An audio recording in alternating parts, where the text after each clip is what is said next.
Right students, அடுத்து நாங்கள் பார்க்க போகிறோம் கண்ணாடியுள் திரவ வெப்பமானி பற்றி நாங்கள் என்ன செய்யணும் அடுத்து பார்க்க போகிறோம். கண்ணாடியுள் திரவ வெப்பமானியை பற்றி. கண்ணாடியுள் திரவ வெப்பமானி ஏன் சொல்கிறோம்? கண்ணாடியுளுக்கு திரவம் இருக்கு. இதில் நான் ஒரு விஷயத்த சொல்லிட்டு போகிறேன். உண்மையாலுமே இங்கே கண்ணாடியும் விரிவடையும், உள்ளுக்குள்ள திரவம் விரிவடையும், அந்த ரெண்டும் விளைவுள் காரணமாக தோற்ற விரிவை தான் நாங்கள் இங்கே அவதானிக்கிறோம். பேச விளங்குதா? தோற்ற விரிவை தான் அவதானிக்கிறோம். ஆனால் தோற்ற விரிவு அப்படிங்கிற வேர்டு எங்கேயும் யூஸ் பண்ணுறதில்ல. அதாவது நம்மளோட சிலபஸ் நாங்கள் சொல்கிறோம், திரவத்தினுடைய விரிவுடன் ஒப்பிடும்போது, அதாவது நாங்கள் பயன்படுத்துகிற ஆல்கஹால் அல்லது ரசம் அவர்களுடைய விரிவுடன் ஒப்பிடும்போது கண்ணாடியின் விரிவு புறக்கணிக்கத்தக்கது. ஆகவே கண்ணாடி விரிவடையலை அப்படிங்கிற ஒரு எடுகோலுக்கு கீழே தான் இங்கே வாசிப்புகள்லாம் போய்கிட்டு இருக்கு, விஷயம் போய்கிட்டு இருக்கு. நான் பேச விளங்குதா? உண்மையும் கூட அதுதான். கண்ணாடியுடைய விரிவு புறக்கணிக்கத்தக்கது இந்த திரவங்களோட விரிவோட ஒப்பிடும் போது. ஆகவே தோற்ற விரிவு அப்படிங்கிற வேர்டு எங்கேயாவது நீங்கள், அதாவது நாங்கள் 2000+ ஃபிசிக்ஸ் பேப்பர் செய்யக்குள்ள பழைய கேள்விகளை நாங்கள் செய்வோம், அல்லது வேற எங்கேயாவது ஒரு பேப்பரில் கேள்விப்பட்டால் நீங்கள் நல்லா நினைச்சுக்கணும், கண்ணாடியும் விரிவடையும் ரசமும் விரிவடையும் விளைவுலா ஒரு விரிவு தெரியும், அதுதான் தோற்ற விரிவு. நுண்ணிய ஆராய்ச்சி இங்கேயும் தோற்ற விரிவு தான். ஆனால் அது கிட்டத்தட்ட உண்மை விரிவுக்கு எப்படி இருக்க போகுது? கிட்டத்தட்ட இல்லை, ஆக்சுவலாக உண்மை விரிவுக்கு சமனாக இருக்க போகுது. ஏன் அப்படின்னு நாங்கள் யோசிச்சு பார்த்தா கண்ணாடியின் விரிவு புறக்கணிக்கத்தக்கது. கவனிங்க, இதுல இந்த அமைப்பை பத்தி சொல்லும் போது இது ஒரு மேல ஒரு வளையம் இருக்கும். இது கண்ணாடி, தடிப்பமான கண்ணாடி, உள்ளுக்கு மயிற்றுள்ள குழாய். இங்கே பாருங்க, இந்த சுவர் வந்து மெல்லிசா தான் இருக்கு. இங்கே தான் வெப்பத்தை பெரும்பாலும் உள்வாங்க போகுது. நம்ம யோசிப்போம் இந்த ஏரியில உள்வாங்கும் இல்லைன்னு சொல்லலை. இங்கே தான் பெரும்பாலும் உள்வாங்க போகுது, மெல்லிசா தான் இருக்கும். இந்த இடம் கொஞ்சம் மெல்லிசா தான் இருக்கும். இந்த கண்ணாடியில தடிப்பம் இங்கெல்லாம் தடிப்பா இருக்கும், இங்கே மெல்லிசா இருக்கும். இந்த மயிற்றுளை குழாய் நடுவில் தானே இருக்கும். ரைட், மயிற்றுளை குழாயை மட்டும் வச்சு தயாரிக்கிறாரு. இப்படி தட்டுனாலே உடஞ்சி போகும், இப்படி பட்டாலே. அப்ப அதனால இங்கே தடிப்பமான கண்ணாடி தான் இருக்கணும். இங்கே அந்த வெப்பம் நல்லா போகணுங்கிறதுக்காக மெல்லிசா இருக்கும். ரைட், ரசத்தை நிரப்பிடுவாங்க. ரசத்தை நிரப்பணும்னு நான் ஏற்கனவே சொன்ன மாதிரி எனக்கு ஒரு ஞாபகம், கீழ்நிலைத்த புள்ளியில கொண்டு விட்டு வைக்கும் போது அது இந்த மாதிரி ஒரு பெருமானத்தில் நிற்கும். அப்ப இது ஒரு பாகை செல்சியஸ் அளவு திட்டம் போடப்பட்டதாக இருந்தால் இங்கே 0 பாகை செல்சியஸ் அப்படின்னு மார்க் பண்ணிருப்பாங்க. பிறகு என்ன செய்வாங்க சொன்னா, கொதித்து ஆவியாகும் நீர்ல கொண்டு போயிட்டு வைப்பாங்க. வச்சுட்டு என்ன செய்வாங்க சொன்னா, இன்னொரு மார்க் பண்ணுவாங்க, 100 பாகை செல்சியஸ் அப்படின்னு மார்க் பண்ணுவாங்க. சரியா? ரைட். இனி இது 100ஆக சீராக அளவு கூட்டிடப்பட்டு இருக்கும். சீராக விரிவடைறதுனால சீரா அளவு கூட்டிடலாம். சீரான துளையுடையது. சீரான துளையும் சீரான விரிவும் இருக்கிறதால தான் இங்க சீரா அளவு திட்டம் போடப்படுது. யோசிச்சு பார்ப்போம். சீரான துளை, ஆரை மாறாத துளை, சீரான விரிவு, இதன் காரணமாகத்தான் இது சீராக அளவு கூட்டிடப்படக்கூடியதாக இருக்கு. ரைட். இங்க மேல ஒரு குமிழ் காணப்படும், பாதுகாப்பு குமிழ் நாங்க வேணுமாறத சொல்லிப்போம். பாதுகாப்பு குமிழ். ஏன் இந்த பாதுகாப்பு குமிழ் இருக்கும் அப்படின்னு சொன்னா, நீங்க ஒரு வெப்பநிலை அளக்க பாக்குறீங்க, அது வந்து 100 பாகையை விட கூட, உங்களுக்கு தெரியாது, நீங்க தொட்டு பார்க்க முடியாதே, சேதம் அடைஞ்சிடும் கை. அப்ப நீங்க என்ன செய்றீங்கன்னு சொன்னா, ரைட் பரவாயில்ல, நாங்க வெப்பநிலை அளந்து பார்ப்போம், இந்த வெப்பமானியை கொண்டு போய் அதுல வச்சுட்டீங்க. வெப்பமானியில் ரசம் அது பாட்டு ஏறிட்டு இருக்கு, நீங்க அவதானிச்சுக்கிட்டே இருக்கீங்க, இந்த அளவு தாண்டி ஏறுது. ஏன்னா அது வெப்பநிலை உண்மையாலும் 110 பாகை சி. அப்ப என்ன செய்யும், இது வரைக்கும் ஃபுல்லா கட் ஆயிருந்தா இதோட வந்து நிக்க பார்க்கும். நாங்க 100 நினைச்சுக்கிட்டு இருப்போம், அந்த டைம் அதுக்கு விரிவடைய முடியாம வெடிச்சிடும். ஆனா இப்படி ஒரு குமிழ் இருக்குமா இருந்தா 100 பாகைசி விட கூட போக்குல இதுக்கு வந்து நிரம்ப பார்க்கும் ரசம். நாங்க அவதானிச்சுக்கிட்டே இருக்கணும். அப்ப நமக்கு தெரியுது குமிழுக்கு வந்து நிரம்புது. அப்ப 100 பாகைசியை விட இந்த வெப்பநிலை கூட. சில நேரம் குமிழையும் நிரப்பி அதுக்கு மேல விரிவடைய முடியாத ஒரு சிச்சுவேஷன் வந்தா வெப்பமானி வெடிக்க சான்ஸ் இருக்கு. உடனே வெப்பமானி வெளியெடுத்தோம். அது நம்மட கடமை. சரிதானே? அப்ப இது வெடிப்பை தவிர்ப்பதற்காக உள்ள குமிழ். மேல ஒரு வளையம் இருக்கு, இதை பத்தி யாரும் பேசுறது இல்லை. ஏன் அப்படின்னா, இந்த வெப்பமானி வந்து, அதாவது ரசம் வந்து உங்களுக்கு தெரியும் அடர்த்தி கூடியது. இந்த வெப்பமானியை தயாரிக்கும் போது நிலை குத்தா வச்சுதான் அளவு கோடுகள் இடப்படும். கீழ் எழுத்த புள்ளி, மேல் எழுத்த புள்ளியை எப்படி மார்க் பண்ணுவாங்க? நிலை குத்தா வச்சுதான் மார்க் பண்றாங்க. நாங்க நிலை குத்தா வச்சு ஒரு ரசம் அல்லது ஆல்கஹால் வெப்பமானிய அளவு போட்டுட்டா அதை பயன்படுத்தும் போது நிலை குத்தா வச்சுதான் அளவு போட்டுடணும். இதான் வெப்பமானி வச்சுக்கோமே, என்னோட வெப்பநிலை அளக்க கை இடுக்குகளை வெப்பமானிட்டு வச்சாச்சு. கிடையாது, அனுப்பு கிட்டத்தட்ட இருக்கு. கொஞ்சம் அளவு என்ன செய்ய பார்ப்போம், பிள்ளைக்கு பார்ப்போம். அந்த ஒரு காரணத்துக்காக எப்படி அளவு போடுறோமோ அதே மாதிரி வச்சு அளந்தா மிக திருத்தமான ஆன்சர் எடுக்கலாம், இல்லாட்டி சின்ன மாற்றம் வரும். அதை நினைவுபடுத்துறதுக்காகவும் அதை சரியா செய்து கொள்றதுக்காகவும் தான் இந்த வளையம் இருக்கு. இல்லை தொங்க விடலாம் தானே, கயிறோ நூலை போட்டு எங்கே வேணாலும். ரைட்டா, நான் பேச விளங்குதா உங்களுக்கு? Right, okay. சரி, கீழ் நினைத்த புள்ளியை வச்சு கீழ் நினைத்த புள்ளியை மார்க் பண்ணியாச்சு, மேல் நினைத்த புள்ளியை மார்க் பண்ணியாச்சு, சீராக அளவு போட்டுட்டாச்சு. இதான் இந்த வெப்பமானி. ரைட்டா, இதுல வந்து ஆல்கஹால் ரசம் ரெண்டையும் யூஸ் பண்றாங்க. நான் இங்க சொல்லக்கூடிய விஷயங்கள் என்னன்னா, ரசம் பாதரசம் கண்ணாடியை நனைக்காது. கண்ணாடியை நனைக்காது. சரியா? நான் எப்படி சொல்லலாம்னா, கண்ணாடி கிளாஸ் ஒன்று ரசத்தூள் இப்படி போட்டு ரசத்தால கழுவுறீங்க, பாதரசத்தால இப்படி அலசிட்டு இப்படி எடுத்தீங்கன்னு சொன்னா கண்ணாடி கிளாஸ் ஒரு துளி கூட ரசம் இருக்காது. கண்ணாடியை ரசம் நினைக்காது. நீர்ல நீங்க இப்படி கலக்கிட்டு அலசிட்டு இப்படி எடுத்துட்டு பாத்தீங்கன்னா அங்கங்க துளி காணப்படும். சிலர் அதனால தொடச்சிட்டு அல்லது காய வச்சுட்டு ஏதாவது வேற ஏதாவது யூஸ் பண்ணுவோம், வேற ஏதாவது தேவைக்கு யூஸ் பண்ணுவோம் வீட்டில். கண்ணாடி கிளாஸை தண்ணியில கழுவிட்டு அதில் நீரே இருக்கக்கூடாதுன்னா தொடப்போம், இல்லாட்டி காய வச்சுட்டு யூஸ் பண்ணுவோம். ரசத்துல கழுவுறதா இருந்தா கற்பனை, பாதரசத்துல கழுவுறதா இருந்தால் அப்படி கழுவிட்டு இப்படி எடுத்தாலே அதில் என்ன செய்யாது, ரசம் ஒரு துளி கூட ஒட்டி இருக்காது. இல்லாட்டி நான் சொல்ல வாரது, ரசத்துக்கு வந்து கண்ணாடியை நனைக்கும் இயல்பு இல்லை. விரிவடைஞ்சா மேலே போகும், திரும்ப கீழே வரும், ஒட்டாது. எங்கனையுமே ஒரு சிறு சிறு பகுதியில் ஒட்டி காணப்படாது. ஆல்கஹாலுக்கு நனைக்கும் இயல்பு இருக்கு, சரியா, இருந்தாலும் அது மிகவும் குறையும். சரி, ரைட். அதனால ரசம் கூட யூஸ் பண்றதுக்கான காரணம் அதுதான்.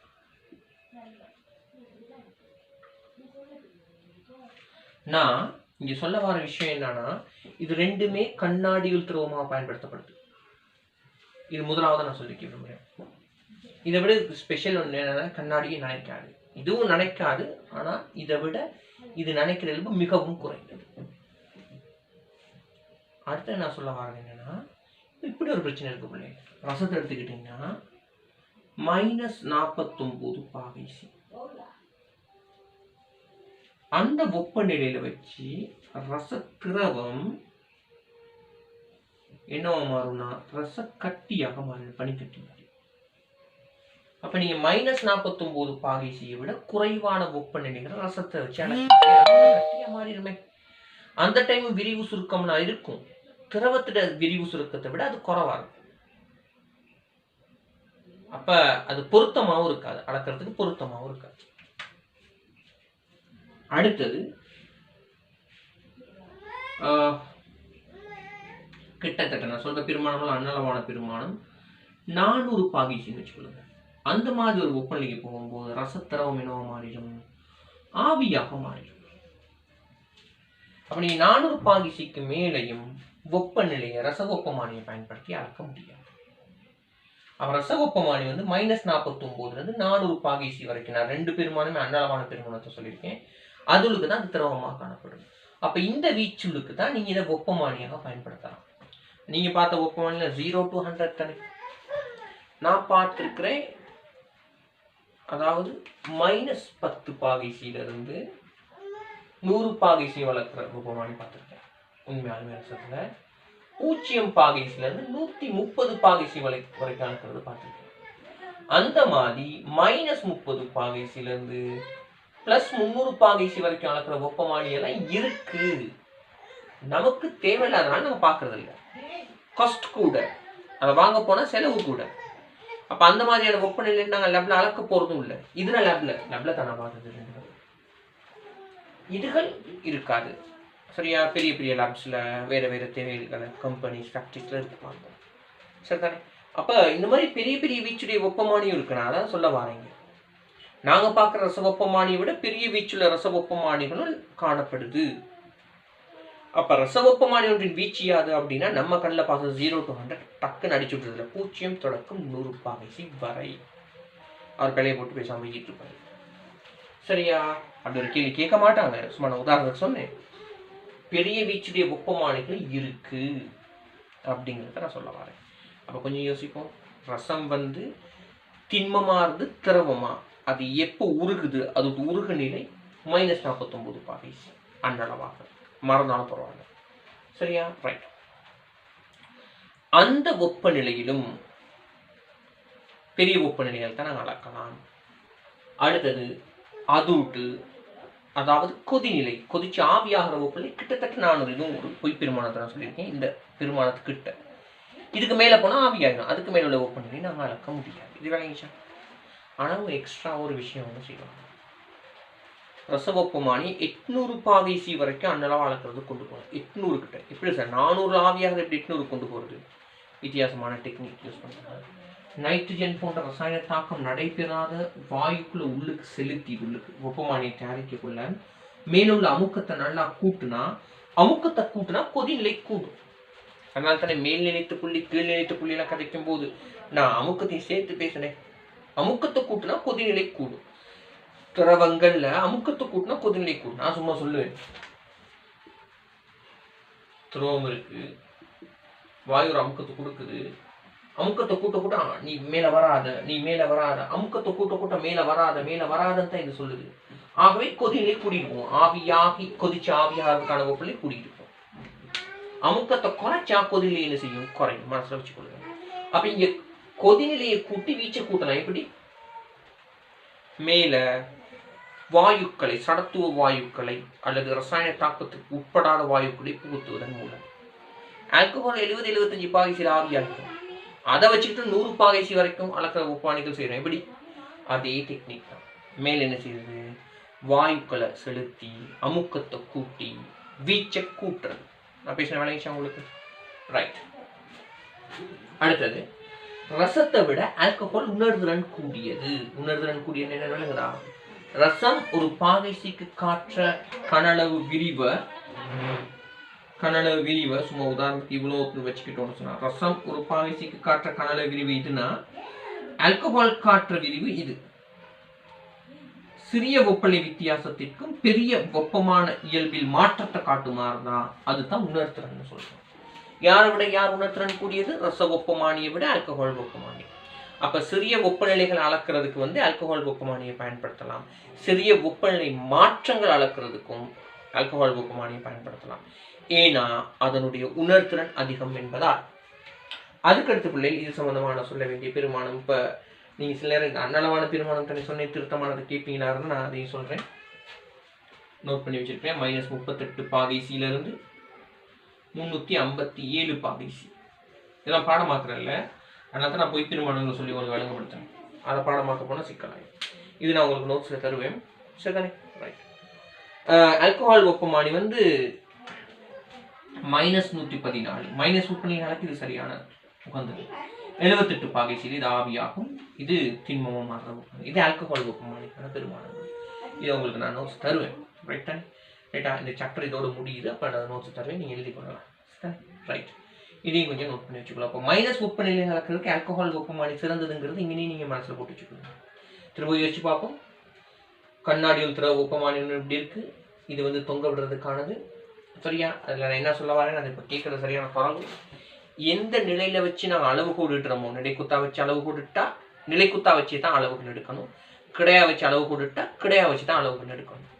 அதுவும் ஆல்கஹாலை விட ரசம் தான் கூட செல்வாக்கு செலுத்தவே. இந்த ரசத்தில் அடர்த்தி கூடவே, அமுக்கம் அதுட்டு உயரம் காரணம் ஒரு அமுக்கம் ஒன்று வருமே அப்படின்னு சொல்லி நான் யோசிக்கிறேன். ரைட் தானே? ரைட். அடுத்து சொன்னேன், கண்ணாடி ரசத்தை நினைக்கும் இயல்பு ஆல்கஹாலுடன் ஒப்பிடும்போது குறைவு. இதுவும் நினைக்கிறது இல்லை, இதுவும் நினைக்கிறது இல்லை. இதை விட இதுக்கு நினைக்கும் இயல்பு மிகவும் குறைவு. அப்ப இது கூடுதலாக பயன்படுத்தப்படுது. அடுத்து இதுக்கு வீச்சு பெருசு. இது உயர் வெப்பநிலை அளக்கலாம். ஏன்னா -32 357 வரைக்கும். இது -114 இருந்து 78 வரைக்கும் அளக்கலாம். இதுகளோட வீச்சு எப்படி கூட்டலாம்? 78 எப்படி 100 கொண்டு போகலாம், அல்லது 357 எப்படி 800 கொண்டு போகலாம். மேல நைட்ரஜன் போன்ற வாயுக்கள், அதாவது சடத்துவ வாயு ஏதாவது அடைப்பதன் மூலமாக, அமுக்கத்தை அதிகரிப்பதன் மூலமாக. அடுத்தது நான் சொல்ல வர விஷயம், இந்த வெப்பமானிட ஷேப். இந்த வெப்பமானியோட நீங்க எடுத்து பார்க்கும்போது பாஸ் பேப்பர்ல கேட்டதுல மருத்துவ பேப்பர் ஒன்று 2019 or 18 இருக்கும். வெப்பமானிட மற்ற பக்கத்தை திருப்பி பார்த்தா வெப்பமானி இப்படி தானே இருக்கு பிள்ளை. இப்படி இதை கட் பண்ணிட்டு பார்த்தீங்கன்னா எப்படி இருக்கும்? வட்ட வடிவம். ஏன்னா அவர் இப்படி இருப்பார். நான் கொஞ்சம் பெருசா வரைகிறேன். இந்த மாதிரி ஷேப்ல இருப்பார். இதான் மயிர்துளை குழாய். சரியா? நாங்க வாசிப்பை வந்து இந்த பக்கம் இருந்து வாசிக்கணும். இந்த ஏரியா ஒரு குவிவில்லை மைக்கிறது, ஒரு குவிவில்லை மாதிரி ஷேப்ல கொஞ்சம் உருப்பெருத்து வாசிப்பை காட்டும். அந்த ரச இலைன்னு சொல்லுவோம். அந்த இலை கொஞ்சம் தடிப்பமா தெரியும் இங்கேருந்து பார்க்கல. அதை வச்சு வாசிப்பு எடுப்போம். இப்படிதான் இருக்கும். சரிதானே? ரைட்டா? நாங்கள் இந்த பக்கம் வந்து வாசிப்பு எடுக்கணும். அப்போ முக்கோணி ஷேப்ல இருக்கும் கிட்டத்தட்ட. நீங்கள் முக்கோணி ஷேப்ல இப்படி ஃப்ளட்டை வச்சுட்டு இந்த பக்கமான பார்க்கணும். அப்போ கொஞ்சம் உருப்பெருத்து தெரியும் வாசிப்பு எடுக்கிறது. சரிதானே? ரைட். அதையும் கேட்டிருந்தாங்க, அதுக்காக நான் இது சொன்னேன். கண்ணாடியில் திற ஒப்பமானிகள் சம்பந்தமாக ஒரு விஷயத்தை நாங்கள் பார்த்தோம். இதுகளில் பாருங்க, அனுகூலம் கண்ணாடியில் திற ஒப்பமானிகள்கிட்ட நேரடியாக வாசிக்கலாம். நேரடியாக வாசிக்கலாம்னு சொன்னால் வெப்பமானியை கொண்டு போயிட்டு வெப்பம் அளக்க வேண்டிய பொருளை வச்சாச்சு, அளவு திட்டம் போட்டுருக்கோம், நேராக வாசிச்சாச்சு, விஷயம் முடிச்சு. அதை நான் ஏற்கனவே பேசினது. இலகுவாக இடம் மாற்றலாம், பக்கத்தில் கூட போட்டு போகலாம், போட்டு போயிட்டு அங்கே இங்கேயே அளக்கலாம். சின்ன பெண் மாதிரி தானே, கொஞ்சம் உயரம், அவ்வளோதான். ரைட். அடுத்தது எளிமையாக கையாளலாம், ரொம்ப கஷ்டப்பட தேவையில்லை. பிரதிகூலம் வந்து பரந்த வீச்சுடையதல்ல. நீங்க யோசிப்பீங்கன்னா சார் -38 357 அது 800 வரைக்கும் கொண்டு போனால் இப்பயும் வீச்சு 10 விஞ்ஞான தேவைகள்ல மைனஸ்ல ஆல்கஹாலை 114 தானே பார்த்தோம். அதை விட குறைவான வெப்பநிலையை அளக்க வேண்டிய தேவை இருக்கு. 800 விடவும் கூடிய வெப்பநிலையை அளக்க வேண்டிய தேவை இருக்கு. உதாரணம், வாகன என்ஜின் இருக்கு தானே, அதில் உள்ள ஆயில் எல்லாம் 600 700 900 அப்படி பாய்ச்சிக்கு போகும். உலோகங்களை உருகிறது 1500 அந்த மாதிரி வெப்பநிலைகள். அப்போ அதெல்லாம் எப்படி அளக்குறது? அதுதான் விஞ்ஞானத்துடைய முழு தேவையை இதால பூர்த்தி செய்ய முடியாது. நம்ம ஒரு சின்ன வட்டத்துக்கு இருந்துக்கிட்டு நம்ம வீடு, நம்ம ஸ்கூல், நம்முடைய ஏரியாவில் உள்ள வெப்பநிலைகளை மட்டும் அளக்கிறத வச்சு யோசிச்சா இந்த வீச்சு போதும், இது பறந்த வீச்சுன்னு தான் நாங்கள் யோசிப்போம். முழு விஞ்ஞான உலகத்தையும் பற்றி எடுத்து நோக்கும்போது அங்கே உள்ள எல்லா வெப்பநிலையும் அளக்கணும்னு சொன்னால் இந்த வீச்சு பத்தாது. அவை திரும்பவும் சொல்லுவோம், பிரதிகூலம் பறந்த வீச்சுடையது அல்ல. திரவ வெப்பமானிகள் மிகவும் கூடிய திருத்தமற்றது. மிகவும் கூடிய திருத்தம் இல்லை. 0.001 உறுப்பாகிசி 0.001 உறுப்பாகிசியில் அளக்க வேண்டிய தேவை இருக்கு. அந்த அளவுக்கு திருத்தமான வெப்பமானிகள் இது இல்லை அப்படிங்கிறாங்க. சரிதானே? இதை லைட்டு ஞாபகத்தில் மட்டும் வச்சுக்கொள்ளுங்க, பாடமாக்கிட்டுலாம் இருக்க வேண்டியது இருக்குல்ல. ரசத்தை பயன்படுத்துவதனுடைய அனுகூலம் அடுத்தது ஆல்கஹால் ரசம் 2 எடுத்துக்கிட்டா அல்லது வேறு திரவங்கள் எல்லாமே இருக்கக்குள்ள நீங்க ஏன் ரசத்தை யூஸ் பண்றீங்க அப்படின்னு கேட்டா அதுல உள்ள அனுகூலங்கள் வாசிக்கிறேன், பாடமாக்குறது இல்லை. உயர் கொதிநிலை உடையது. இப்போ நீரெல்லாம் 100 பாய்ச்சியில கொதிச்சிடும், ஆல்கஹால் வந்து 78 பாய்ச்சியில கொதிச்சிடும். ஆனா இவர் வந்து என்னது நார்மலாகவே 357 வரைக்கும் போகக்கூடியவர். ரெண்டாவது, குறைந்த ஆவி அமுக்கம் உடையது. சரியா? ஆவியாகும் இயல்பு குறையும்.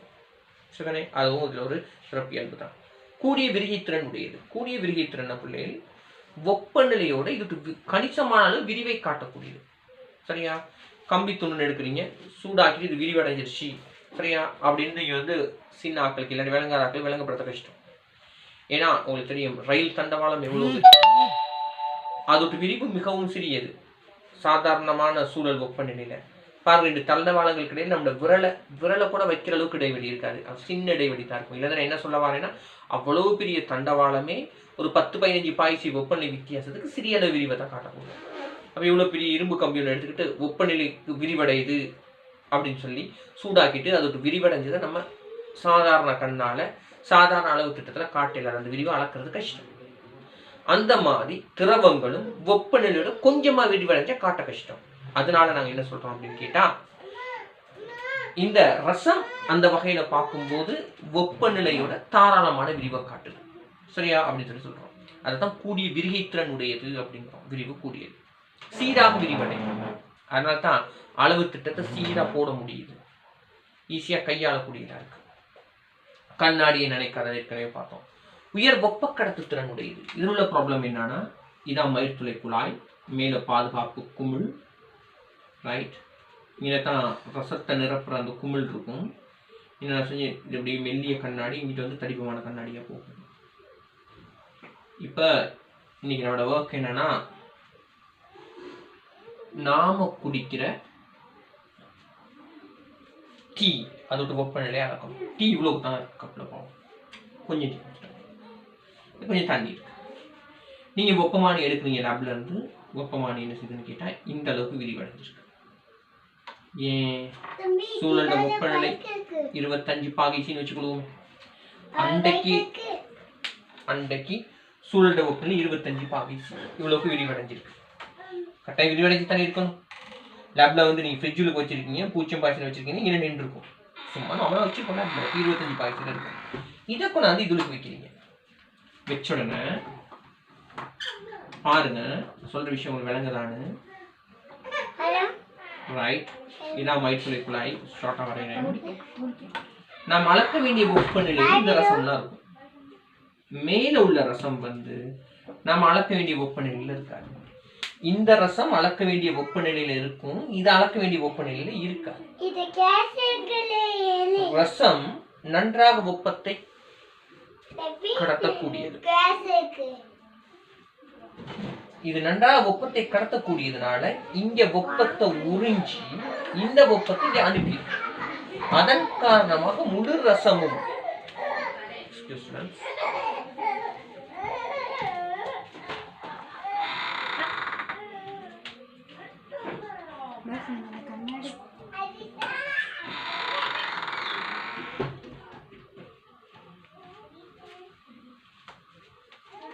முழு ரசமும் அளக்கப்பட வேண்டிய வெப்பநிலை காணப்படுறதில்லை. இந்த ரசமும் இது ஒன்றும் அளக்கப்பட வேண்டிய வெப்பநிலை காணப்படும்.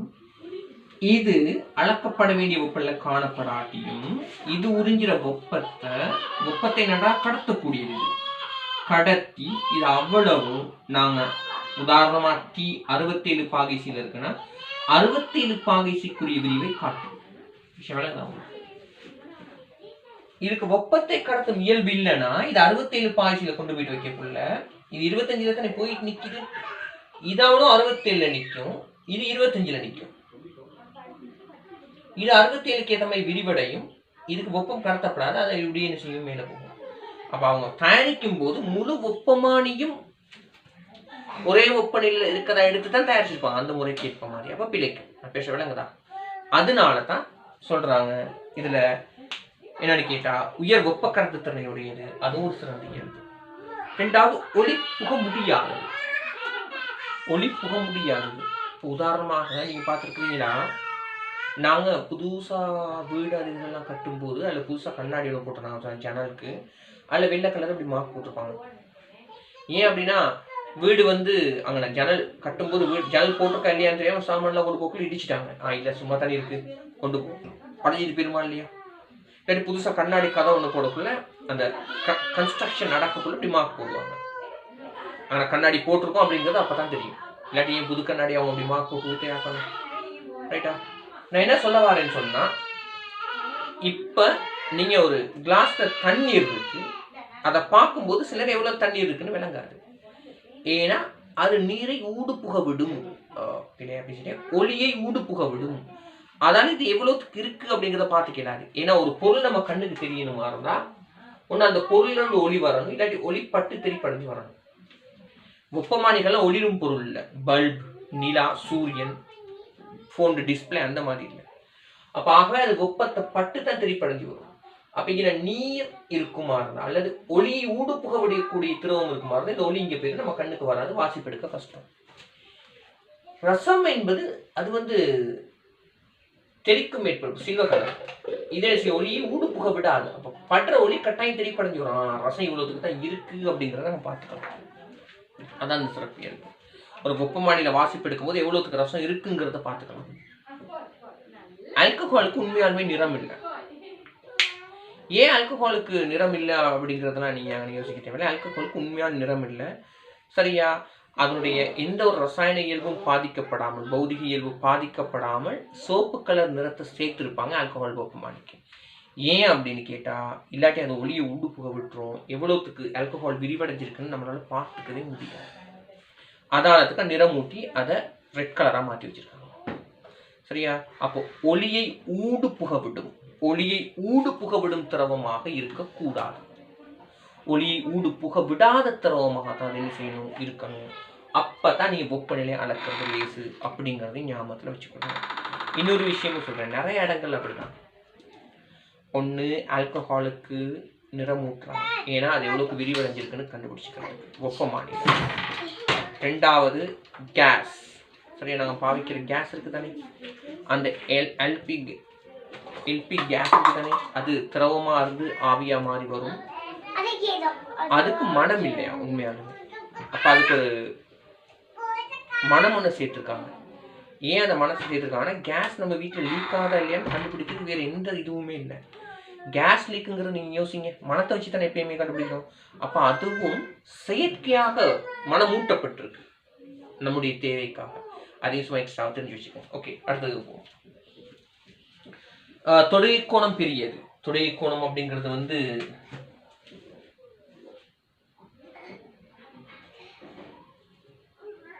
இங்கே ஒரு தொடலி, இந்த புள்ளியில தொட்டு போகிற மாதிரி ஒரு கோடு, இந்த கோடுன்னு வரைங்க, இத்தனை தொடுகை கோணம்னு சொல்லுவோம். ரசத்தை பொறுத்த வரைக்கும் அது இந்த மாதிரி இருக்கும். அப்போ இந்த புள்ளியில இதுக்கு ஒரு தொடலி, இதுக்கு ஒரு தொடலி வரைஞ்சிட்டு திரவத்தினோட பார்த்தா இத்தனை தொடுகை கோணம். இந்த தொடுகை கோணம் பெருசுங்கிறது அதோட ஒரு நன்மை, அதை மட்டும் பொறுத்துக்கு ஞாபகம் வச்சுக்கொள்ளுங்க. அடுத்தது ரசத்தின் தொடர்படர்த்தி அதிகம். அதாவது ரசம் வந்து அதிக தொடர்படர்த்தி உடையது, சார் அடர்த்தி கூடாது, தொடர்படுத்தி உடையதுன்னு சொல்றோம் நோட்ஸ்ல. அல்லது அடர்த்தி கூடன்னு சிம்பிளா யோசிங்க. அடர்த்தி கூடனால சிறிய குமிழுக்கு நிறைய ரசத்தை உள்ளுக்கு எடுக்கலாம். சிறிய குமிழுக்கு பெரிய திரிவுள்ள ரசத்தை எடுக்கலாம். அதுவும் இதுல ஒரு சிறப்பியல்பு தான். சரியா, அப்ப இது அவ்வளோத்தையும் நீங்க எழுதி பாடமாக்குறது இல்லை, இது அவ்வளோத்தையும் கேட்க போறது இல்லை. ஒருத்தரம் வாசிங்க, மறந்துட்டாலும் எந்த பிரச்சனையும் இல்லை. ரைட்டா, திரும்பவும் சொல்றேன், பாடமாக்குற வேலைக்கு போகாதீங்க. ஒருத்தரம் வாசிங்க, அதோட விட்டுருங்க. அடுத்து நாம பார்க்க போறோம் வெப்ப மின் வெப்பமானி, இல்லாட்டி வெப்ப இணை வெப்பமானி அப்படிங்கிறத நாங்கள் அடுத்து பார்க்க போறோம். ரைட்டா, நாங்க பார்த்தோம் கண்ணாடி உள்திரவ வெப்பமானி, அடுத்து வெப்ப மின் வெப்பமானி அல்லது வெப்ப இணை வெப்பமானி. அதைத்தான் நாங்கள் அடுத்து என்ன செய்ய போறோம் சொன்னா பார்க்க போறோம். சரியா, ரைட். அந்த வெப்பமானியை பத்தி நான் உங்களுக்கு சொல்லிட்டேன், கவனிச்சு கொள்ளுங்க. அதாவது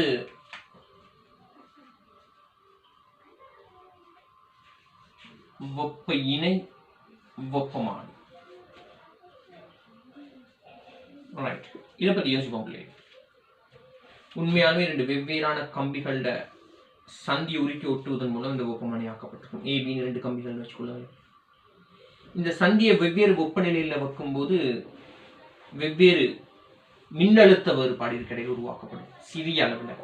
அந்த மின்னழுத்த வேறுபாடை வச்சுக்கிட்டு இந்த வெப்பமானியை பயன்படுத்துவோம். அப்ப இங்க வெப்பமான பதார்த்தம் என்பது மின் சந்தின்னு சொல்லலாம், அல்லது இது வெவ்வேறான உலோக கம்பிகளின் சந்தின்னு சொல்லலாம். பேசுறேன். இதோட வெப்பமான இயல்பு என்பது மின்னழுத்த வேறுபாடு. மின்னழுத்த வேறுபாடு அல்லது இதை நாங்க எப்படி சொல்றோம் அப்படின்னு கேட்டா மின் இயக்க விசை.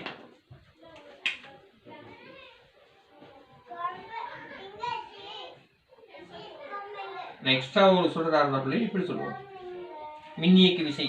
அதுக்கு ஒரு சின்ன ஐடியா கொடுக்கறதா இருந்தா, ஏதாவது ஒரு உபகரணம் சம்திங் பேக்டீரியா ஒன்று அது மின்சக்தியை வழங்கக்கூடியதாக இருந்தா, நமக்கு மின்சக்தியை வழங்கக்கூடியதாக இருக்குமாறுந்தா அதனுடைய முடிவிடங்களுக்கு இடையில் உள்ள மின்னழுத்த வேறுபாடு மின் இயக்க விசைன்னு சொல்லலாம்.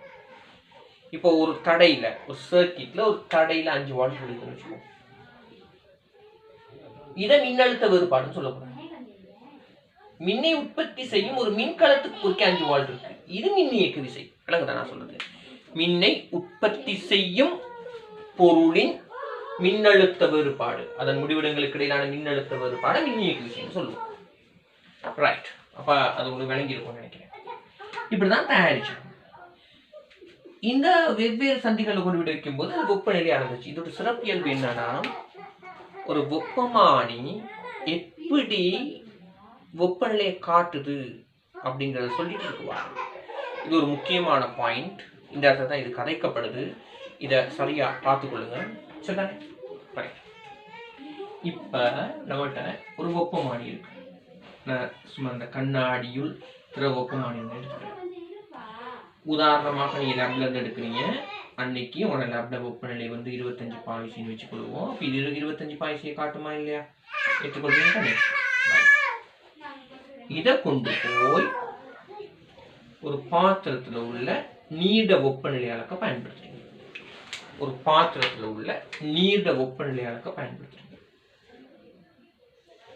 அந்த பாத்திரத்தில் உள்ள நீர் வந்து பிள்ளைகள் 60 பாகைசியில் இருக்கு. எத்தனை பாகைசி? 60 பாகைசியில் இருக்கு. இந்த வெப்பமானியை நீங்க கொண்டு போயிட்டு வச்ச உடனே சரியா, இது குளிரான பொருள், இது சூடான பொருள் தானே. சூடான பொருள் இருந்து குளிரான பொருள் கொஞ்சம் என்ன செய்யும் வரும். பேச விளங்குதா உங்களுக்கு? வெப்ப சமநிலை அடைவது. அப்ப இது வெப்பத்தை இழக்கிறதுனால இது வெப்பநிலை கொஞ்சம் டிராப் ஆகும். டிராப் ஆகும் என்னது? குறையும்.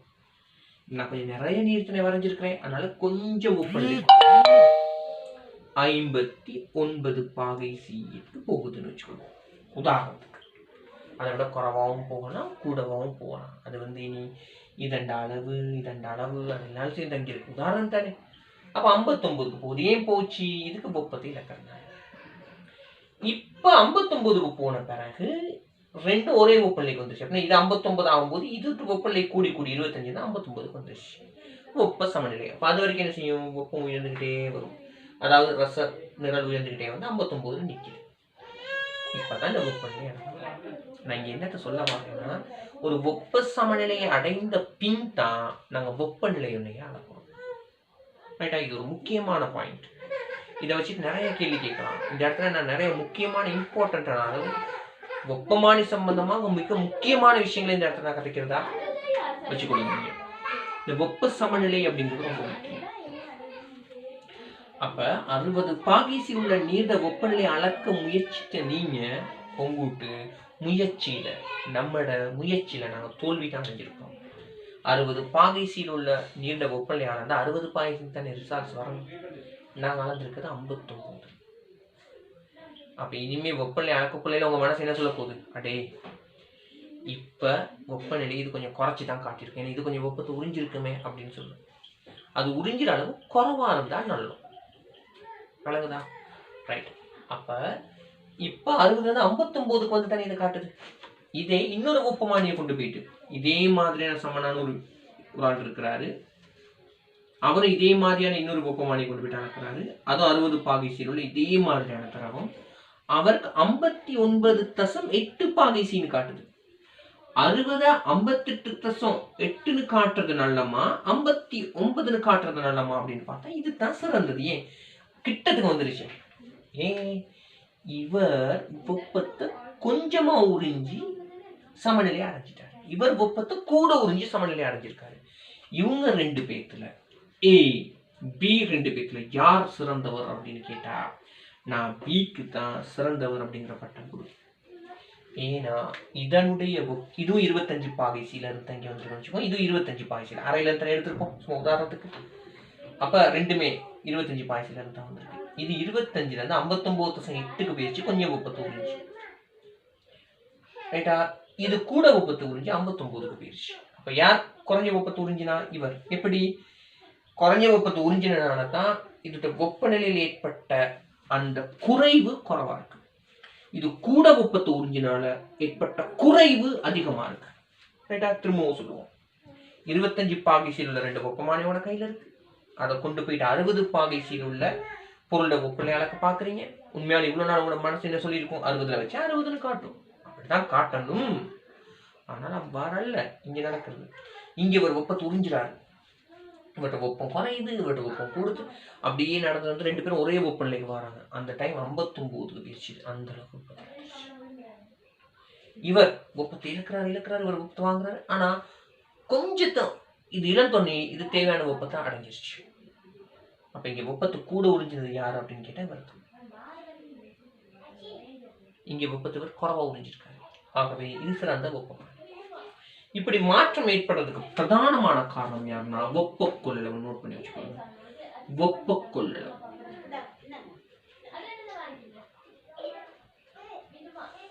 வெப்ப கொள்ளளவு கூடனா கூட வெப்பத்தை உறிஞ்சும், வெப்ப கொள்ளளவு குறைவுனா குறைஞ்ச வெப்பத்தை உறிஞ்சும். நம்மளோட வெப்பமானிகளோட வெப்ப கொள்ளளவு குறைவா இருக்கணும். அப்பதான் திருத்தமான வாசிப்பை காட்டும். திருத்தம் அப்படிங்கிறதுக்கு இந்த இடத்துல நாங்க யூஸ் பண்ற வேர்ட் அநேகமா ஒரு எம்சிக்யூ வரும் நான் சொன்னேன். அந்த எம்சிக்யூல இந்த வேர்ட் கட்டாயமா வரும். பெரும்பாலும் செம்மைன்னு சொன்னா திருத்தம். தமிழ் மொழி செம்மொழி அப்படின்னு சொல்லி கொஞ்ச நாளுக்கு முன்னுக்கு நீங்க சின்ன வயசுல படிக்கக்குள்ள ஒரு நிறைய பேசிக்கிட்டு இருந்தாங்க. செம்மைனா திருத்தமானது, தமிழ் மொழி செம்மொழி திருத்தமான மொழின்னு நான் நினைக்கிறேன். ரைட், அதை தான் சொல்லியிருப்பாங்க. இருக்கும் பழமையான மொழின்னு சொன்னாங்க தெரியல. Right, okay. இதுக்கு தேவையில்லாத ரொம்ப எனக்கு நான் நேரடியாக விஷயத்துக்கு வரேன். திருத்தம் அப்படிங்கிறதுக்கு ஒத்த கருத்துள்ள சொல் செம்மை. திருத்தம்ங்கிற வேர்ட் கிடைக்கிறது குறவு, செம்மை கிடப்பாங்க. ஒரு ஒப்பமானி செம்மையான ஒப்பமானிக இருக்க வேண்டும். செம்மை என்ன? திருத்தம். திருத்தம்னா வெப்ப குறைவா இருந்தா வெப்பத்தை குறைவா உறிஞ்சி டக்குன்னு வாசிக்கும். இதுதான் திருத்தம். ஓகே, இதே மாற்றியும் நடக்கலாம், இதுவும் மாற்றியும் நடக்கலாம். சரியா? என்ன அப்படின்னு கேட்டா, நீங்க ஆர்டிக் அண்டார்டிக் அந்த மாதிரி ஒரு நாட்டுல அந்த மாதிரி ஒரு ஏரியால இருக்கிறீங்க. அங்க நீங்க உங்களோட லேப் அங்குள்ள ஸ்கூல்ல நீங்க படிக்கிறீங்க. அங்குள்ள லேப்ல இருந்து நீங்க வெப்பமானி எடுத்துக்கிட்டு வந்து சும்மா உதாரணத்துக்கு நான் சொல்றேன், ரொம்ப குறவாகவும் இருக்கலாம். உதாரணம் 5 பாகைசியில தான் இருக்கு அந்த வெப்பமானி. ஏன்னா அரை வெப்பம் அங்க 5 பாகைசி.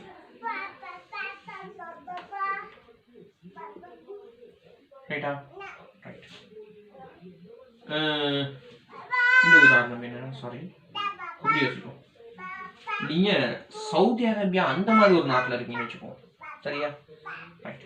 அங்க வெப்பநிலை வந்து 50 பாகைசின்னு வச்சுக்கோங்க. 50 பாகைசி. நீங்க அங்க போயிட்டு என்ன செய்ய போறீங்க? 20 பாகைசி அளக்க போறீங்க. அங்க நடக்கும், இது வெப்பத்தை இழக்கும், இது வெப்பத்தை ஏற்கும். இதுக்கு வெப்ப கொள்ளளவு கூடனா இதை 20ல இருந்து சிலர் 21 கொண்டு போயிட்டு 21 வாசிச்சு.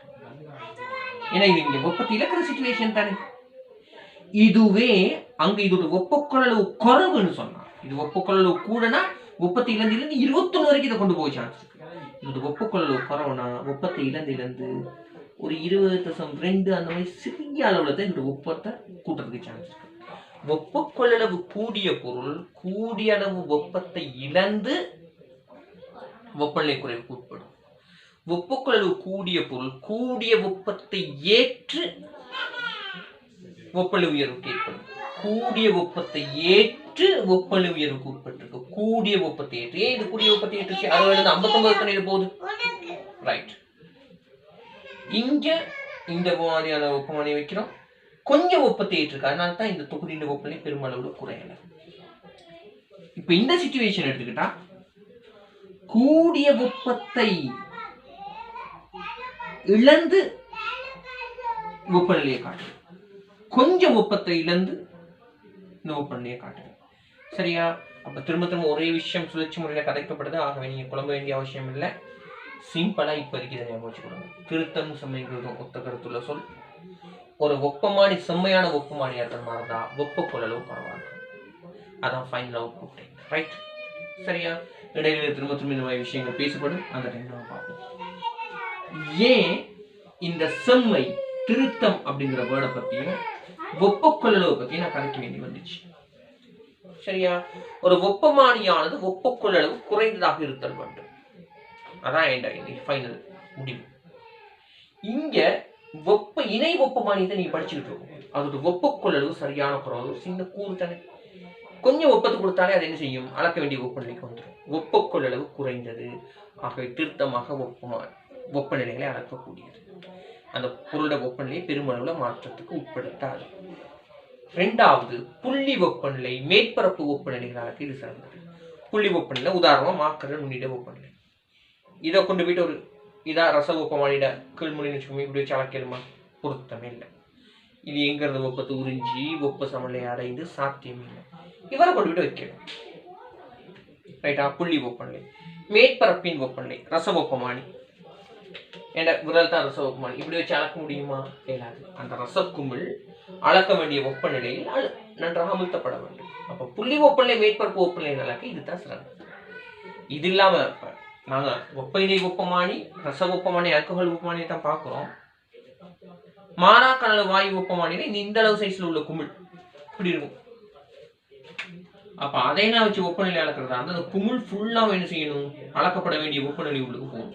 இந்த அளவு சைஸ்ல இருக்கும். ஸ்கூலுக்கு கொடுக்குறது இந்த அளவு சைஸ்ல இருக்கும். அப்ப டீ கப்ல உள்ள டீ யூட்டு வெப்பநிலை அளக்க கூட இது பயன்படுத்த முடியாது. சைஸ் பெருசு. அவன் நீங்க இப்ப ஏன் சார் அப்படியா இருந்தா வெப்ப இணை வெப்பமானியும் ரச வெப்பமானியும் மட்டுமே வச்சுக்கிட்டு இருக்கலாம் தானே, ஏன் இதெல்லாம் யூஸ் பண்றாங்க?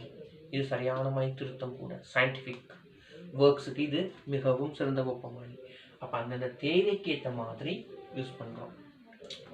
இப்போ டேப் எடுத்துக்கங்களே, டேப் வந்து கொஞ்சம் விரிப்படை வெப்பநிலைக்கு ஏற்ற மாதிரி, கொஞ்சம் இழுபடுறதுக்கு ஏற்ற மாதிரி அளவு மாறும்.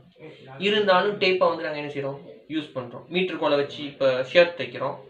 ரைட், இந்த அளவு எடுங்க, கையூட்டு அளவு எடுங்க, மீட்டர் கோலை வச்சு கேளுமா, டேப் தான் லேஸ்.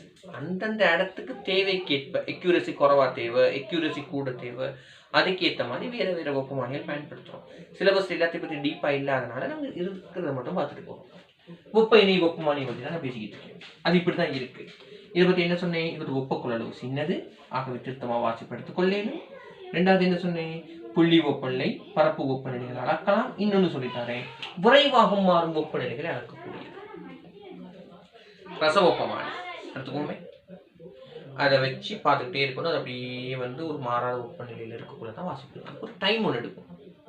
இவர் அப்படி இல்லை, டக் டக்குன்னு மாறுற வெப்பநிலைகள் அளக்க, டக் டக்குன்னு மாறுற வெப்பநிலைகள் அளக்க நீங்க விரைவாக மாறும் வெப்பநிலைகள் அளக்க நீங்க வெப்ப இணை வெப்பமானியை தான் பயன்படுத்தணும். இதை பயன்படுத்தணும், வெப்ப இணை வெப்பமானியை தான் நீங்க என்ன செய்யணும்னா பயன்படுத்தணும். மற்ற வெப்பமானிகளை விட இதுதான் சிறந்தது. நான் பேசின விளையாட்டு உங்களுக்கு ரைட்.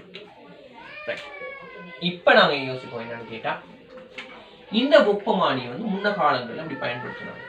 எக்ஸ்ங்கிற ஒரு கம்பி, ஒய்ங்கிற ஒரு கம்பி, இது ரெண்டையும் எடுத்து இதுல உருவாக்கப்படுற மின்னியக்கு விசையை அளக்க கேல்வனோமானி ஒன்று ஃபிக்ஸ் பண்ணாங்க. கேல்வனோமானி ஒன்று ஃபிக்ஸ் பண்ணி தான் என்ன செஞ்சாங்க, மின்னியக்கு விசையை அளந்தாங்க. அப்ப இதுதான் கேல்வனோமானி. ரைட், கேல்வனோமானி. இது எக்ஸ், இது ஒய். எக்ஸுக்கும் ஒய்க்கும் இடையில இந்த ரெண்டு கம்பியும் சேர்த்து இருக்கிற இடத்துல ஒரு மின்னியக்கு விசை உருவாகும். அதை அளக்கத்தான் இதை யூஸ் பண்ணும். ஆனா உள்ள ப்ராப்ளம் என்ன அப்படின்னு பார்த்தோம்னு சொன்னா பாருங்க, இங்க ஒய்ங்கிற கம்பி இங்க போகுது, இதெல்லாம் ஒய்ங்கிற கம்பி, இதெல்லாம் எக்ஸ்ங்கிற கம்பி. இது கேல்வனோமானியோட முடிவிடங்கள். அது வித்தியாசமான ஜெட்ங்கிற கம்பியால் உருவாக்கப்பட்டிருக்கும். இங்கினுள்ள வெப்பநிலைக்கு ஏற்ற மாதிரி இங்கே ஒரு மின்னியக்கு விசை தூண்டப்படும், ஈவன் சொல்லுவோம். அது ஒரு வோல்டேஜ். இங்கே உள்ள ஏதோ ஒரு மின்சந்தி, இங்கே ஒரு மின்சந்தி தானே. இது பித்தளை அல்லது வேற ஏதாவது கலப்புலோகமா இருக்கும், பிராஸ் சொல்லுவாங்க, பித்தளை. இது எக்ஸ்ங்கிற கம்பி. இது ரெண்டும் ஒரு மின்சந்தி உருவாக்கும். இங்கே ஒரு வெப்பநிலை காரணமா, சூழல் வெப்பநிலை காரணமா இது ஒரு மின்னியக்கு விசை உருவாக்கும்.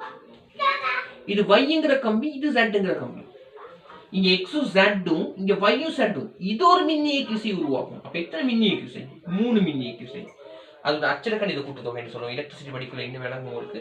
பிளஸ் மைனஸ் எல்லாம் கருதி கூட்டும் போது இது 3 வினையுள் மின்னியக்கு விசையை தான் இது காட்டும். இங்க ஒரு வெப்பநிலை, இங்க ஒரு வெப்பநிலை, இங்க ஒரு வெப்பநிலை, 3 மின்சந்திகள், 3 வித்தியாசமான வெப்பநிலை, வித்தியாசமான மின்னியக்கு விசை. ஆகவே இதால் உருவாக்கப்பட்ட மின்னியக்கு விசை அளக்க முடியாது. ஆகவே இது வெப்பமானியாக பயன்படுத்த முடியாது. ஆரம்ப காலங்கள்ல எனக்கு தெரிஞ்ச வகையில வரலாற்றில் இப்படிதான் ஆரம்பத்துல யூஸ் பண்ணி ரொம்ப இடர்பட்டுட்டாங்க. அப்புறம் தான் உடனே இதுக்கு வேற சொல்யூஷன் கொண்டாந்தாங்க. இப்போ ஆரம்ப காலத்துல வெப்பமானி இப்படி இருந்துச்சு, இப்படி இருக்கனால உள்ள பிரச்சனை, இது ரெண்டு அரை வெப்பநிலையில் இருக்கும், வித்தியாசமான மின்னியக்கு விசை தான் உருவாக்கப்படும். ஏன் ZX ZY ZX ZY வித்தியாசமான மின் சந்திகள், வித்தியாசமான மின்னியக்கு விசை, இங்க ஒரு மின்னியக்கு விசை, விளையுள் மின்னியக்கு விசையை தான் அளக்கக்கூடியதா இருந்துச்சு. அப்ப இதான பிரச்சனை வருது அப்படின்னு யோசிச்சாங்க. அப்ப வெப்ப இணை வெப்பமானி பொருத்தமற்றது, இதை வச்சுட்டு வேலை செய்ய முடியாது அப்படின்னு வந்து அவங்க திரும்ப அதுக்கு ஒரு சொல்யூஷன் கொண்டு வந்தாங்க. இந்த மாதிரி பொம்மை கம்பி, இங்கிலீஷ்ல சொல்லுவாங்க டம்மி வயர், பொம்மை கம்பின்னு சொல்லுவாங்க. பொம்மை கம்பியை போட்டு இப்படி ஒரு வடிவத்தை உருவாக்குறாங்க. ரைட்டா? ரைட். இதை கொஞ்சம் ஞாபகம் நினைச்சுக்கொள்ள பிள்ளை சதனே. அப்ப நாங்க என்னத்தை பற்றி படிச்சுக்கிட்டு இருக்கோம் சொன்னா, வெப்ப இணை வெப்பமானியை பற்றி படிச்சுக்கிட்டு, வெப்ப இணை வெப்பமானியை பத்தி நான் என்ன செய்யணும் சொன்னா படிச்சுட்டு இருக்கோம். இந்த வெப்ப இணை வெப்பமானியில உள்ள பிரச்சனைகளை பத்தி நான் சொன்னேன். அதாவது 3 மின்சந்திகள் 3 வித்தியாசமான வெப்பநிலைகள்ல பிரச்சனையை கொடுத்து விட்டுருவோம். அதுக்கு பொம்மை கம்பியெல்லாம் போட்டு இந்த மாதிரி கொண்டு வந்தாங்க. இதுல என்ன ஸ்பெஷல்னு சொன்னா, இது எக்ஸ் கம்பினா இதுவும் எக்ஸ் கம்பி, நடுவுல தான் வை கம்பி. அப்ப எக்ஸ்ட்ராவா இதுதான் பொம்மை கம்பி, டம்மி வயர். எக்ஸ்ட்ராவை இன்னொன்று போடுறோம் பாருங்க. நாங்கள் எக்ஸ் ஒய் மட்டும் இருந்துச்சு, எக்ஸ் ஒய் அதோட சேர்த்து இன்னொரு எக்ஸ், இது Z இது Z. இன்னொரு மின்னியக்கு உருவாக்கப்படும், இன்னொரு மின்னியக்கு உருவாக்கப்படும். இது ரெண்டும் சூழல்ல இருக்கும், ஒரே சந்தி, அப்போ ஒரே மின்னியக்கு உருவாக்கப்படும். நான் இந்த இடத்துல இன்னொன்னையும் உங்களுக்கு சொல்லிக்க விரும்புறேன். வெப்பமான இயல்பு ஒவ்வொரு வெப்பநிலையிலும் திடமான ஒரு பெருமானத்தை கொண்டிருக்க வேண்டும். இன்னைக்கு இப்ப 5 பாகைசியில ரசத்தின் கனல 2 சென்டிமீட்டர் கனம்னா, எப்ப அந்த வெப்பமானியை பயன்படுத்தினாங்க வெப்பநிலை 5 பாகைசி அளந்தாலும் 2 சென்டிமீட்டர் கனமா தான் இருக்கும். அதே மாதிரி ஜட்டுக்கும் எக்ஸுக்கும் இடையில 25 பாகைசியில 2 மில்லி வால்ட் மின்னியக்கு விசைனா, இதுவும் எக்ஸும் ஜட்டுங்கிற மின் சந்தி 25 பாகைசி, அப்ப இங்கே 2 மில்லி வால்ட் தான் உருவாகும். அப்ப இங்க உருவாகிற மின்னியக்கு விசை இங்க உருவாகிற மின்னியக்கு விசைக்கு சமம். ஏன்னா திடமான பெருமானமாக தான் இருக்கும், மாறாது. ஒரே வெப்பநிலையில இருக்கு, ஒரே மின் சந்திகள். ஒரு ஆளை கொண்டு போய் என்ன செய்யறது, உருகும் பனிக்கட்டியில் வைக்கிறது. இது கொஞ்சம் கஷ்டமான வேலை தான், செய்ய வழி இல்லை. அவ உருகும் பனிக்கட்டியில் கூட்டிக்கிட்டே தான் தெரியணும். உருகும் பனிக்கட்டியில் வைக்கிறது, இது அளக்கப்பட வேண்டிய வெப்பநிலையில வைக்கிறது. அப்ப இந்த உருகும் பனிக்கட்டில் உருவாக்கப்படுற மின்னியக்கு விசை 0, 0 பாகிசில 0 மின்னியக்கு விசை தான் உருவாக்கும். மைனஸ் வெப்பநிலையில மைனஸ் மின்னியக்கு விசை, ரைட்டா, மாறி இன்னொரு மின்னியக்கு விசை உருவாக்கப்படும். இதுல உள்ள ஸ்பெஷல் என்னன்னா, இங்க உருவாக்கப்பட்ட மின்னியக்கு விசைய இங்க உருவாக்கப்பட்ட மின்னியக்கு விசையை கேன்சல் பண்ணும். இப்ப நீங்க டார்ச் பேட்டரி முன்ன காலங்களில் உள்ள டார்ச்சுக்கு தான் பொருந்தும், சரியா? டார்ச் பேட்டரிஸ் இப்படி மாற்றி போட்டு புது பேட்டரி 2 இப்படி கனெக்ட் பண்ணி பல்பு ஒன்று போட்டு பாருங்களேன். பல்பு எரியாது, புது பேட்டரி 2 எடுத்து, இது 1.5 வால்ட், இது 1.5 வால்ட், இது பிளஸ்ன்னு எடுத்து இது மைனஸ், அச்சில கணித கூட்டுத்தொகைன்னு சொல்லுவோம். இது காவி கணியம் இல்லை, ஒன்னொன்னு கேன்சல் பண்ணி வைக்கும். அந்த மாதிரி ஒரு விஷயம் இங்க நடந்துடும். அதனால இந்த மின்னியக்கு விசை மட்டும்தான் இங்க ரீடா, இங்க 0. ரைட்டா? அது இன்னொரு விஷயமும் சொன்னேன், சில பேர் கேட்பாங்க 0னா அப்போ மைனஸ் வெப்பநிலை அளக்கலாத சார். மைனஸ் வெப்பநிலை கொண்டு போக்குல மைனஸ் மின்னியக்கு விசை உருவாகும், பிளஸ் வெப்பநிலை போக்குல பிளஸ் மின்னியக்கு விசை உருவாகும். ஞாபகம் வச்சுக்கொள்ளுங்க. சரி, அவ இந்த மாதிரி டம்மி வயர் ஒன்று போட்டு, பொம்மை கம்பி ஒன்று போட்டு, இப்படி வெப்ப இணை வெப்பமானிகளை உருவாக்கணும். சரியா? இது சம்பந்தமாக நான் எக்ஸ்ட்ரா சொல்ல வேண்டியது, இதனுடைய வெப்ப கொள்ளளவு குறைவு, ஒரு மின்சந்தி, இது புள்ளி வெப்பநிலைகளையும் பரப்பு வெப்பநிலை அளக்க சிறந்தது, விரைவாக மாறும் வெப்பநிலை அளக்க சிறந்தது. முக்கியமான இன்னொரு விஷயம் சொன்னேன், வெப்ப கொள்ளளவு சின்னதுன்னா திருத்தமான ஆன்சர் கொடுக்கும். Okay, right. அடுத்தது பிள்ளை, உங்களுக்கு இது தேவையில்லை இருந்தாலும் போறேன். தனி வெப்பநிலைக்கு மின்னியக்கு விசைகளோட தொடர்பு கேட்டா, தனி வெப்பநிலைக்கு மின்னியக்கு விசைகளோட தொடர்பு கேட்டா, மும்மை புள்ளியில் மின்னியக்கு விசை, அதன் மேல் மும்மை புள்ளி வெப்பநிலை, தற்போது அளக்கும் வெப்பநிலையில் மின்னியக்கு விசை, மும்மை புள்ளிக்கு இந்த வெப்பநிலை, ஆகவே தற்போது உள்ளதுக்கு அப்படின்னு போட்டு ஆன்சர் கண்டுபிடிக்கலாம். ரைட் தானே? இது ஏற்கனவே சொல்லப்பட்டது. ஆகவே இதை இதோட நான் என்ன செய்யணும்னா முடிக்கிறேன். அடுத்தது பாகை செல்சியஸ் வெப்பநிலையுடன் மின்னியக்கு விசையின் மாறல், வெப்பநிலை வெப்பமானிட alpha into theta plus beta into theta square. இது நான் நோட்ஸ்ல எழுதுறதுனால உங்களுக்கு சொல்லணுமா இல்லையா யோசிச்சேன், இருந்தாலும் சொல்லிட்டே போறேன். நான் சொன்னேன் உங்களுக்கு, வெப்பமான இயல்பு வெப்பநிலையோட சீராக மாறணும். அப்படி மாறினா தான் இந்த தொடர்பையோ அல்லது தீட்டா மைனஸ் 0வின் கீழ் 100 மைனஸ் 0 சமன் எக்ஸ் தீட்டா மைனஸ் எக்ஸ்எல் கீழ் நீடித்த புள்ளியில் வெப்பமான இயல்பின் பெருமானம். அதே மாதிரி எக்ஸ் ஹையர் மைனஸ் எக்ஸ்எல்ங்கிற இந்த சமன்பாட்டை பாவிக்கணும். ஆனா நம்மட சிலபஸ் சொல்லுக்கு நாங்க பார்க்குற வெப்பநிலை வீச்சுள்ளுக்கு இது சீரா மாறுறதா எடுத்து கணக்கு செய்யறோம். ஆனா இது உண்மையான சீராக மாறாது. இந்த மாதிரி தான் என்ன செய்யும், மாறும். Alpha theta plus beta theta square. இதை சும்மா ஞாபகத்தில் வச்சுக்கொள்ளுங்க. இந்த மாதிரி தொடர்பு பயன்படுத்தலாம். கேள்வி வந்து இதை பயன்படுத்தி தான் செய்ய போறீங்க. இதை கொடுத்தா மட்டும், இந்த சமன்பாடு அவர் கொடுத்தா மட்டும் தான் நீங்க பயன்படுத்தலாம். இப்படி கொடுத்து வேணா கொண்டு போகலாம். மற்றபடி இதுதான் உங்களுக்கு தொடர்பு சீரா மாறுதுன்னு எடுத்து தான் செய்ய போறீங்க. கதை இல்லை, கதை இல்லை. ரைட். இதை ஒன்று மட்டும் சொல்லிக்க விரும்புகிறேன். 0 பாகை சீனா இங்கேயும் 0 இங்கேயும் 0, அப்போ இது 0 இது 0 மின்னியக்கு விசை 0. அதை லைட்டாக டச் பண்ணியாச்சு. அடுத்த ஒன்று சொல்கிறேன். ஓ லெவலில் இந்த மாதிரி கிராஃப், அதாவது ax plus bx வர்க்கம் அப்படிங்கிற கிராஃப் வந்துச்சுன்னு சொன்னா அது இன்னும் அந்த ஆல்பா பீட்டாட பெருமானங்களை போட்டு பார்க்கணும், கூட அதை பற்றி பேச தேவையில்லை. இந்த மாதிரி வரும் கிராஃப், வெப்ப இணை வெப்பமானிட கிராஃப் வந்து இந்த மாதிரி வரும். சரியா? ரைட். இதுல உள்ள பிரச்சனை என்னன்னா, இது வெப்பநிலை எடுத்துக்கிட்டா தீட்டா 1ங்கிற வெப்பநிலைக்கு E1ங்கிற மின்னியக்கு வச்சுக்கோமே, தீட்டா 2ங்கிற வெப்பநிலைக்கு E1ங்கிற மின்னியக்கு சேர்க்கலாம். அதாவது இரண்டு வெப்பநிலைகளுக்கு ஒரே வெப்பமான இயல்பை காட்டும். இப்படி காட்டுறது ஒரு நல்ல வெப்பமானிட இயல்பு இல்லை. அப்ப ஏன் சார் இது யூஸ் பண்றோம் அப்படின்னு ஒரு கேள்வி கேட்டீங்களா இருந்தா, சில நேரம் புள்ளியை தவிர்க்க முடியாது. ஒரு பரப்பு வெப்பநிலையோ புள்ளி வெப்பநிலையோ அளக்கணும், இதை தவிர வேற யாருமே இல்லை. அப்ப நாங்க என்ன செய்யறோம்னு கேட்டா, உயர் மின்னீசி விசைக்கான வெப்பநிலை இருக்குதானே, இந்த பெருமானத்தை கண்டுபிடிச்சிட்டு இதை வச்சுட்டு கெஸ் பண்றது. இத அப்ப ஒரு வெப்பநிலைக்கு 2 மின்னியக்கு விசை தானே, மாற்றி பேசிட்டேன்னா இரு வெப்பநிலைகளுக்கு ஒரே மின்னியக்கு விசை. அப்ப நாம என்ன செய்யறதுன்னா, முதல்ல வெப்பநிலை வெப்பமானியை வச்சு மின்னியக்கு விசையை கண்டுபிடிச்சிக்கிறது. கண்டுபிடிச்சோம் நம்ம எத்தனை ஆன்சர் இருக்கும், தீட்டா 1 ஓ தீட்டா 2 கிராஃப்ல இருந்து கண்டுபிடிச்சாச்சு. இப்படி ஒரு சிச்சுவேஷன் வந்தா இப்படி கேள்வியை கொண்டு போனோம். அப்புறம் என்ன செய்யறது, உயர் வெப்பநிலைக்கான மின்னியக்கு விசையை கண்டுபிடிச்சாச்சு. கண்டுபிடிச்சிட்டு இப்ப யோசிக்கிறது, இந்த வெப்பநிலையை விட நாங்க அளந்தது கூடவா குறைவா அப்படிங்கிறது ஏதோ ஒரு முறையில் தெரிஞ்சுக்கிறது. இதை விட கூடனா இந்த வாசிப்பை தான் அது காட்டியிருக்கணும், இதை விட குறைவுனா இது இந்த வாசிப்புக்குரியது அப்படின்னு முடிவு எடுக்கிறது. விளைச்சா பேசுறது ரைட். அப்ப அதையும் கொஞ்சம் நீங்க சொன்னா பார்த்து வச்சுக்கோங்க. வெப்பமான இயல்புல மின்னியக்கு விசை, வெப்பமான பதார்த்தமாக இரும்பு செப்பு சந்தியை பயன்படுத்தலாம். பீஸ்மத் அதாவது BISB பீஸ்மத் அந்திமணி அந்த உருவங்களை பயன்படுத்தி மின் சந்தியை உருவாக்கலாம். பிளாட்டினம் இரிடியம் அதுகளை வச்சும் நீங்க மின் சந்தியை உருவாக்கலாம்.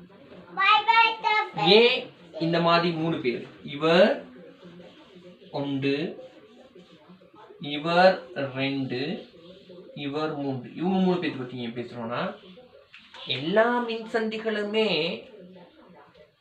மின்னியக்கு உருவாக்க போகுது. இதுல சிறந்தது யாரு, பெரிய மாற்றத்தை காட்டக்கூடியவர் யாரு, உயர் வெப்பநிலை அளக்கக்கூடியவர் யார் அப்படின்னு பார்த்து இவங்க 3 பேரும் மாறாங்க. இந்த சந்திகளை பாடமாக்க வேண்டிய அவசியம் இல்லை. இது வந்து -200 பாகைசில இருந்து 1400 பாகைசி வரைக்கும் அளக்கக்கூடியது. -200 பாகைசியில இருந்து 1400 பாகைசி வரைக்கும் அளக்கக்கூடியது. அப்ப நம்முடைய பெரும்பாலான தேவைகளை இது நிறைவேற்றக்கூடியது. அடுத்த டக்குன்னு மாறுற வெப்பநிலைகள் இதை வச்சு என்ன செய்யலாம், அளக்கலாம். ஆனால் இதில் ஒரு பிரச்சனை இருக்கு, நேரடி வாசிப்பட்டது. சமன்பாடு போட்டு தான் விட கண்டுபிடிக்கிறது. ஏன்னா வெப்பநிலை இந்த கம்பி மட்டும் தான் நமக்கு தருவாங்க, கெல்வனோமானி கூட நாங்கள் தான் ஃபிக்ஸ் பண்ணிக்கணும். Okay right. எக்ஸ்ட்ராவாக சொல்றதுனா, நவீன காலங்களில் இந்த மாதிரியான காலப்பகுதியில் இப்போ டிஜிட்டல் தெர்மோமீட்டர்ஸ் வந்திருக்கு. நீங்கள் சில நேரம் பார்த்துருப்பீங்க, வீடுகளையும் பயன்படுத்துவாங்க. அந்த தெர்மோமீட்டர்ஸில் வெப்ப இணையும் யூஸ் பண்ணுறாங்க, தடையும் யூஸ் பண்ணுறாங்க. சார் தானே ரைட்டா? அப்போ அது நேரடி வாசிப்பை காட்டும். அது நமக்கு சிலபஸ் இல்லை, அதனால அதை பற்றி நான் எதுவும் பேசலை. ரைட்டா? நமக்கு இங்கே நம்ம நார்மலாக இந்த மாதிரியான இதை தான் யூஸ் பண்ண போகிறோம். அதுக்கு கட்டாயமாக நேரடி வாசிப்பு நம்ம பார்க்கல, அது சமன்பாடு போட்டு தான் விட கண்டுபிடிக்கணும். ஒன்று இது அல்லது இது ரெண்டையும் தான் யூஸ் பண்ணுவோம். எப்பயாவது தந்தால் இப்படித்தான் உண்மையாலும் மாறுது அப்படின்னு அவங்களே சொன்னால் மட்டும் இதுக்கு போக வேண்டியதான். இதனுடைய அனுகூலம் பிரதிகூலம் நாங்கள் ஏற்கனவே பார்த்துட்டோம். ஆகவே அதை பற்றி நான் பேசலை. அடுத்து வெப்பத்தடை செய் வெப்பமானி. வெப்பத்தடை செய் வெப்பமானியை பற்றி சொல்லுவோம். சரியா? வெப்பத்தடை வெப்பமானி வேற, வெப்பத்தடை செய் வெப்பமானி வேற. வெப்பத்தடை வெப்பமானி வேற, வெப்பத்தடை செய் வெப்பமானி வேற. நீங்க பேசிக்கிட்டு இருக்கிறது வெப்பத்தடை செய் வெப்பமானி. சரிதானே? ரைட். வெப்பத்தடை செய் வெப்பமானி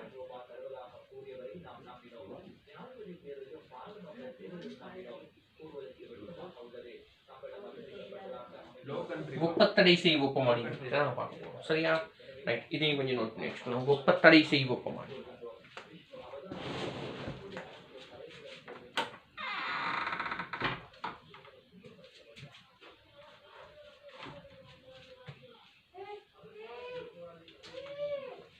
பார்த்தீங்கன்னு சொன்னா இது வந்து குறைக்கடத்தியால் ஆக்கப்பட்டது.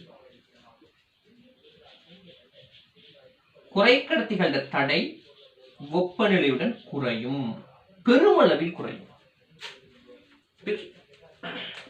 பெரிய பெருமானத்தினூடாக குறையும். சரிதானே? ரைட்டா? ஞாபகம் வச்சுக்கொள்ளுங்க. பெரிய பெருமானத்தினூடாக குறையும். வெப்பத்தடை வெப்பமானிட சரியா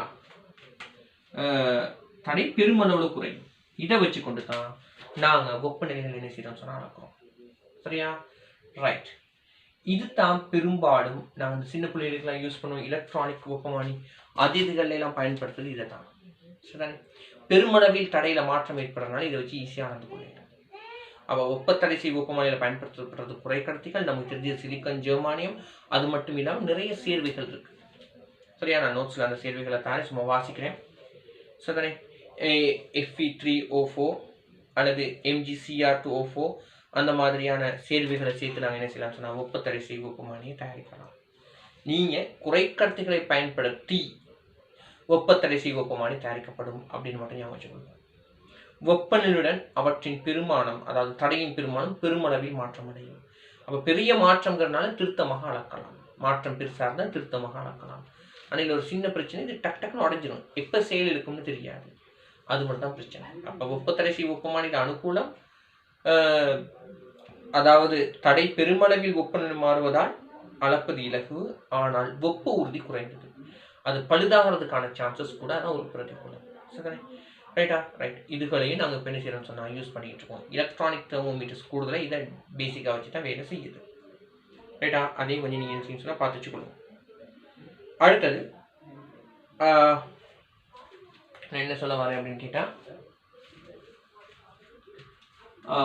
NTC இது சில நேரங்களில் பேசிடுவாங்க, negative temperature coefficient. PTC positive temperature coefficient. சரியா? அதாவது வெப்பநிலையுடன் தடை குறைஞ்சா அது தடை, அதாவது தடை வந்து R θ சமன் R0 × 1 + α θ அப்படிங்கிற ஒரு சமன்பாட்டுக்கு அமைய மாற்றம் அடையும். R0 என்பது 0 பாகை சியில் உள்ள தடை, ஆல்பா என்பது தடை வெப்பநிலை குணகம், θ என்பது வெப்பநிலை. சரியா? உலோகங்களுக்கு வந்து நேர் தடை வெப்பநிலை குணகம். அப்ப இது வந்து நேர் பெருமானம். இது இதோட பெருக்கக்குள்ள பிளஸ்ல இருக்கும், இதோட கூட்டுக்குள்ள பிளஸ்ல வரும், இதோட பெருக்கக்குள்ள பிளஸ்ல தடை கூடிக்கிட்டே போகும். இதை குறைக்கடத்திகளுக்கு இது வந்து மறை பெருமானத்துடையதாக, இதை பெருக்கி வர விட மைனஸ் இல்லை இதை கழிச்சு இதோட பெருக்கும் போது தடை குறைஞ்சிக்கிட்டு போகும். அதைத்தான் NTC PTCன்னு சொல்றோம். பாசிட்டிவ் டெம்பரேச்சர் கோஎஃபிஷியன்ட் வந்து உலோகங்களுக்கு, நெகட்டிவ் டெம்பரேச்சர் கோஎஃபிஷியன்ட் வந்து குறைக்கடத்திகளுக்கு. சரிதானே? அப்போ ஆகவே இந்த டேர்மையும் நீங்கள் என்ன செய்யுங்க சார் ஞாபகம் வச்சுக்கொள்ளுங்க. அப்போ நாங்கள் இது வரைக்கும் படிச்சிருக்கிறது என்னன்னா வெப்பமானிகளை பற்றி. என்னால் முடிஞ்ச அளவுக்கு அந்த விஷயங்களை நான் உங்களுக்கு கொடுத்துருக்குறேன். இது முடிய நான் உங்களுக்கு என்ன செய்வேன் சொன்னால் நோட்ஸையும் பயிற்சியையும் நான் உங்களுக்கு வாட்ஸ்அப் பண்ணுறேன். நீங்கள் என்ன செய்யுங்கன்னு கேட்டால் இதை படிச்சுட்டு அந்த ஒர்க்கை செய்து முடிங்க. நான் அதை விளங்கப்படுத்திட்டு அடுத்த விஷயத்துக்கு போகிறேன். சரியா? அதை ஜூம் கிளாஸ் ஊடாக விளங்கப்படுத்துவோம்னு யோசிக்கிறேன். அப்போ தான் உங்களுக்கு எனக்கு இடையில தொடர்பு ஒன்று காணப்படும்.